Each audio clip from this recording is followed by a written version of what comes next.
En los próximos minutos vamos a ver algunos conceptos básicos y generales sobre la enfermedad de Parkinson en el contexto del tema movimientos involuntarios. La enfermedad de Parkinson es la segunda causa o condición neurodegenerativa dentro de la neurología y se van a caracterizar porque hay dos grandes grupos de síntomas. Los síntomas motores, que son los más característicos y que se conocen popularmente y es en lo que primero uno piensa, y los síntomas no motores, que se caracterizan por ser muchos, muy importantes, de diferente severidad y contribuyen a la disfunción del paciente en su contexto global. La enfermedad de Parkinson afecta estimativamente al 1% de los mayores de 60 años, es predominantemente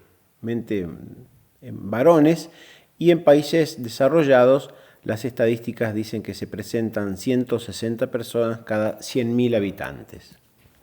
Dentro de los síntomas motores, que son, como dijimos recién, lo que caracteriza típicamente la enfermedad, que es el conocido, digamos, lo conocido popular y lo más conocido en general, porque uno asocia Parkinson con temblor. Sin embargo, la bradiquinesia es el síntoma cardinal y otros, esta tétrada de síntomas como el temblor, la rigidez, la bradicinesia y la inestabilidad postural constituyen los síntomas cardinales de la enfermedad. Por supuesto que con el tiempo se van desarrollando otros síntomas motores en función de la evolución de la enfermedad, en el que se da la disquinesia, la distonía o las fluctuaciones de estos síntomas motores. Dentro de los síntomas no motores vamos a mencionar, lo vamos a agrupar así para tener en claro qué amplia variedad tienen, sin entrar a discriminar cada uno, pero los premotores pueden ser tan sencillos como constipación o pérdida de olfato, los síntomas psiquiátricos, cognitivos, autonómicos, trastornos del sueño o alteraciones sensoriales. Para mencionar muy rápidamente, si bien la diapositiva está en inglés, pero podemos apreciar con claridad que los síntomas premonitorios o premotores son la constipación, la pérdida de olfato, trastornos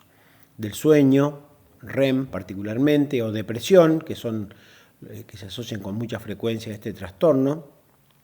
Bueno, y dentro de los neuropsiquiátricos podemos ver que hay numerosas manifestaciones de esa esfera, así como los síntomas cognitivos, disfunción ejecutiva, algún problema de memoria o un síndrome demencial que puede asociarse en distinto tiempo de la evolución que ya vamos a ver, pero simplemente para enumerar o para mencionar y describir la amplitud de manifestaciones que tiene esta enfermedad, que de acuerdo a los sistemas o los circuitos que se van involucrando otras esferas. Y esto es para destacar que las manifestaciones motoras son simplemente algo visible, manifiesto, pero no es todo el problema de la enfermedad. Los síntomas autonómicos son muy importantes, desde la constipación, disfunción sexual, urológica, gastrointestinal, dificultad para tragar, el saliveo, disfagia. Los síntomas no motores relacionados con el sueño, cualquier desorden del sueño, lo característico es el trastorno del sueño REM. Otros síntomas no motores asociados a anormalidades sensoriales, bueno, como dolor neuropático, sería dolor neuropático central, parestesias o algunos síntomas motores cardinales dentro de la extensa lista, que ya los hemos mencionado, que son el temblor, la rigidez, la bradiquinesia, la inestabilidad postural, bueno, y los trastornos de la marcha como consecuencia. Insisto en esto porque es muy importante que veamos el problema no como un problema motor, sino que como un contexto de síntomas. Ustedes lo pueden ver en la diapositiva, no lo voy a leer todo, dentro de las esferas que habíamos mencionado, neuropsiquiátrica, cognitiva, disautonómica, trastornos del sueño o anormalidad sensorial. El diagnóstico tiene que ver con la clínica, básicamente. Uno de los hechos importantes para tener en cuenta es la presentación asimétrica de las manifestaciones clínicas Y bueno, la bradicinesia, que es el síntoma cardinal, con la rigidez, y la respuesta a la L-Dopa. Uno debería considerar, o son casi excluyentes, diríamos, que los síntomas iniciales sean disautonómicos, se presente con alucinaciones visuales,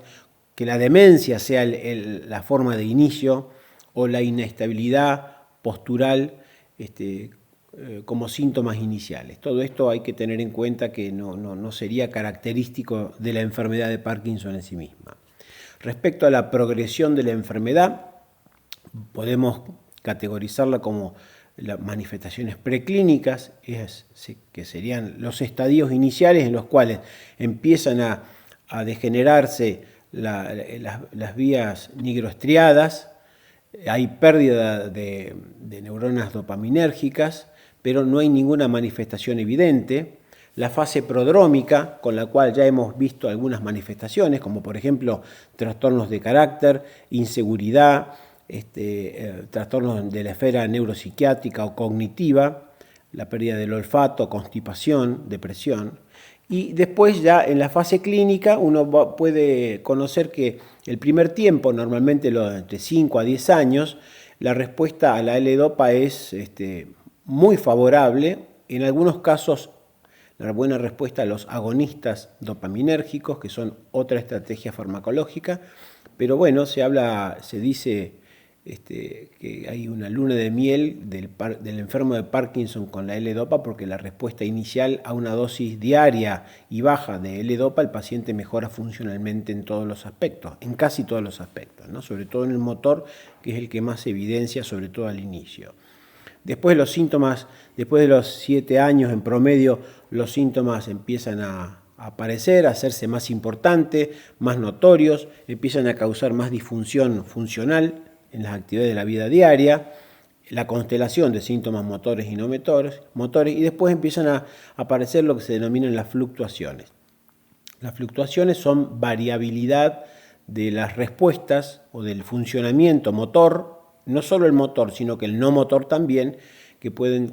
tener estos pacientes. Por momentos caminan bien y por momentos no pueden caminar porque tienen un bloqueo en la marcha, por ejemplo, o episodios de ansiedad relacionados con estas fluctuaciones, no por la ansiedad, sino la ansiedad como parte de la manifestación psiquiátrica del Parkinson. Dos características para tener en cuenta: en la persona joven, de inicio más joven, predomina todo lo motor, y en la forma de las personas más de 60 años que empiezan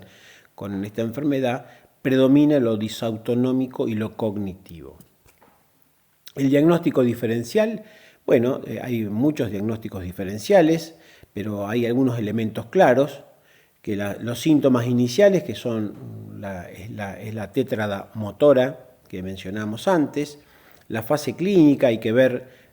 alguna otra enfermedad, y esto va desde traumatismo, encefalopatías, consumo de fármacos, y hay que tener en cuenta que tenemos otros cuadros denominados parkinsonismos, como parte de enfermedades degenerativas, como son la atrofia córtico-basal, la enfermedad de cuerpo de Lewy, la atrofia multisistémica y la parálisis supranuclear progresiva, que son entidades degenerativas bastante infrecuentes, de difícil diagnóstico, pero a veces es lo que uno tiene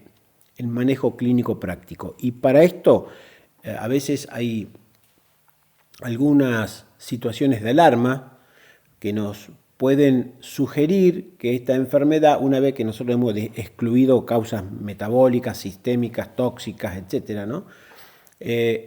Algunas alarmas que nos pueden orientar a que sea alguno de los parkinsonismos son la simetría de los síntomas, la pobre respuesta a la L-Dopa, que habíamos hablado que la enfermedad se caracteriza porque inicialmente responde muy bien a la L-Dopa, severo desequilibrio por parte del paciente y numerosas caídas, o así como dificultad temprana en el habla. Eso nos orienta a pensar que podría ser más alguno de los parkinsonismos que la enfermedad de Parkinson propiamente dicha. Hay criterios clínicos, se usan los del Banco de Cerebro del Reino Unido, en el cual podemos la bradiquinesia como síntoma necesario y cardinal, y tener al menos uno de los otros tres, que son rigidez, temblor o inestabilidad postural. y van a apoyar el diagnóstico de enfermedad de Parkinson, que tenga temblor de reposo, que sea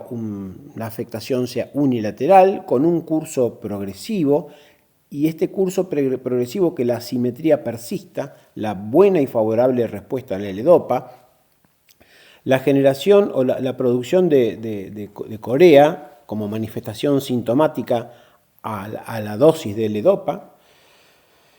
y la buena respuesta a L-Dopa por lo menos 5 años, bueno, y un curso evolutivo de más de 10 años. Respecto a la etiología, bueno, hay el 10 al 15% son predominantemente genéticos, y hay circunstancias ambientales que se relacionan como factores de riesgo causales. El MPTP, que es un subproducto de drogas ilegales, la intoxicación con manganeso, traumatismo de cráneo repetido y otras circunstancias ambientales relacionadas como algunos oficios, curiosamente como el carpintero, por alguna razón que no se conoce, lo mismo que agua de pozo y trabajo rural, bueno, la intoxicación por monóxido de carbono o algunos solventes también como probables factores de riesgo o relacionados. Respecto al tratamiento, por supuesto que hay que tener consideraciones clínicas, no es lo mismo un paciente con 60 años en plena actividad productiva, con mucha actividad social, que bueno, uno necesita aliviar todos estos síntomas, sobre todo los motores, por lo social y por el funcionamiento, que una persona que empiece con un cuadro, una enfermedad de Parkinson a los 75 años. En el primer caso, en el caso de jóvenes, se prefiere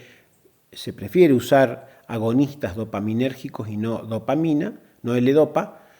porque sabemos que a los 5 o 10 años vamos a empezar con fluctuaciones motoras, entonces vamos a tratar de diferir esto, de postergar el inicio de estas complicaciones motoras. Entonces usamos agonistas, y en el caso de la persona mayor, en el cual, bueno, si tiene otra actividad funcional, uno puede empezar con L-Dopa de inicio. El espectro de tratamiento es muy amplio y va desde la administración de L-Dopa en sus distintas formas, o agonistas dopaminérgicos, inhibidores de la catecolortometiltransferasa, los IMAOs, eventualmente anticolinérgicos que actualmente son de poco uso, los inhibidores de NMDA, que también constituyen un grupo con objetivos potenciales, involucrando no solo lo motor, sino lo cognitivo también. Hay alternativas quirúrgicas, como las técnicas de ablación o la neuroestimulación, en el cual se siguen usando normalmente cuando no hay respuesta farmacológica, generan mucha discapacidad, bueno, y son candidatos muy seleccionados, ¿no? No es el tratamiento de rutina, la cirugía. Y algunas estrategias no farmacológicas que tienen alguna evidencia y que pueden ser útiles, como yoga, tai chi, ejercicios, musicoterapia o rehabilitación cognitiva. Está claro que un programa de rehabilitación o de neurorehabilitación motora es muy importante en estos pacientes para que tengan el mejor estado físico posible para poder desenvolverse bien. ¿Qué debemos hacer en la consulta o qué hacemos usualmente en la consulta? Bueno, evaluamos los síntomas motores y los no motores. Podemos pedirle un diario o un calendario ahora de los pacientes para ver si tienen fluctuaciones o si empiezan a presentar molestias en algún momento del día, cuál es el momento del día y qué relación tiene con la medicación, para hacer un ajuste, para planear o detectar los fenómenos que se denominan on-off, que es un pico de efecto de la medicación en el que el paciente puede presentar hasta corea, o el off, en el cual el paciente pierde la respuesta y queda como frisado, queda duro. ¿Cuánto dura el efecto de la medicación? Si se presentan disquinesias como síntomas motores asociados. El problema del fin de la dosis, que es cuando la L-Dopa, que tiene una vida media de 3 a 4 horas, finaliza su efecto, sobre todo en una etapa más avanzada, el paciente queda de un momento para el otro sin el efecto de los medicamentos, o las fluctuaciones, tratar de anotarlas, agendarlas, detectarlas, y no solo eso, sino que tener en cuenta también, como decíamos al principio, que es importante, no olvidarse de preguntar y evaluar los síntomas no motores, autonómicos, cognitivos, psiquiátricos, como para mencionar algo. Muchas gracias.